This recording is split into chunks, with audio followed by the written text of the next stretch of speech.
Believer Church is dedicated to Saint Columbanus.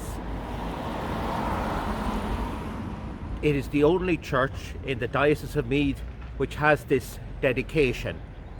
The local school here, National School, and the graveyard and a small terrace of houses also bear the name of Saint Columbanus. 200 years ago, in 1821, Lord Darnley gave a half-acre site and £100 for the erection of St Columbanus' church. But what other connections has Columbanus to Meath? And who was St Columbanus? St Columbanus inspired the missionary outreach to the Far East.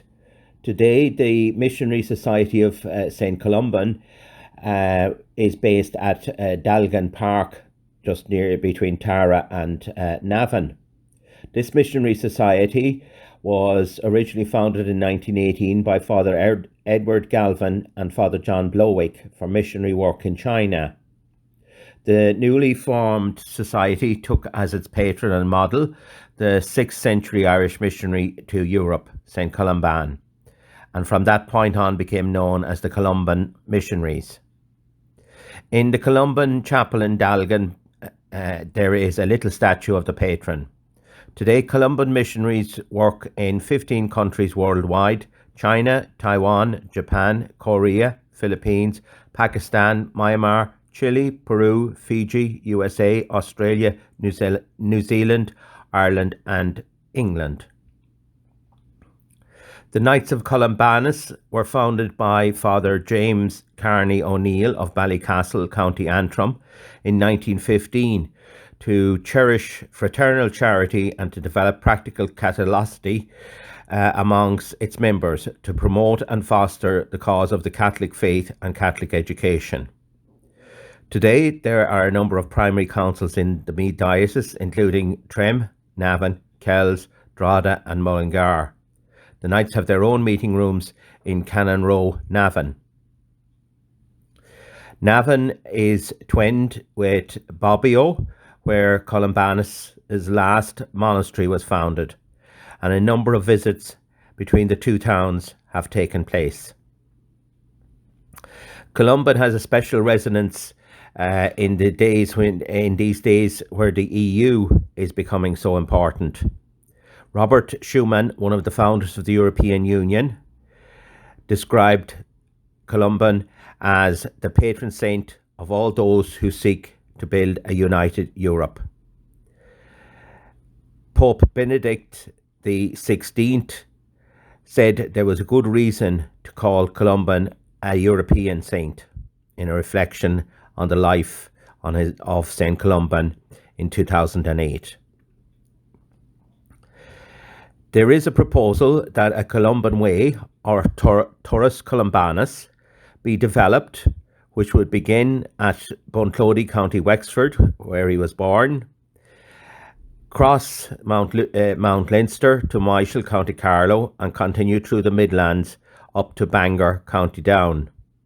This marks the first phase of the European Columban Way, which has its final destination as Bobbio, the resting place of St Columbanus. At present, Clonard and Dalgan Park are on the route, and I've been asking for the inclusion of Believer. St Columbanus was an early Christian monastery, born in Leinster, and while still young entered Bangor Monastery in County Down and studied there under Comgall for many years. At the age of 57, he set off to Europe in the year 590 to spread the gospel. He ended up 900 miles away from home to establish a monastery in Burgundy. According to legend, his own home was in a bear den. Squirrels and doves played in the folds of his cowl. Birds nestled in his hands and wild beasts obeyed his orders. Columbanus founded monasteries at Lisieux and Fontaine. These monasteries were known for their beautiful handwriting and illuminated copies of Gospels. In 610 AD, the King of Burgundy, angered at the saint's condemnation of the immorality of the court, banished him from the country.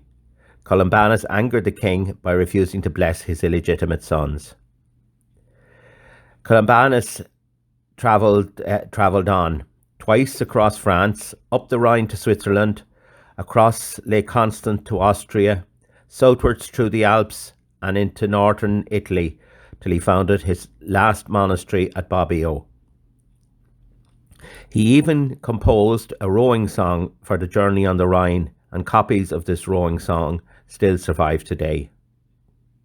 A number of the writings of St. Columbanus, all in Latin, have survived. They include his rule, letters, poems and sermons.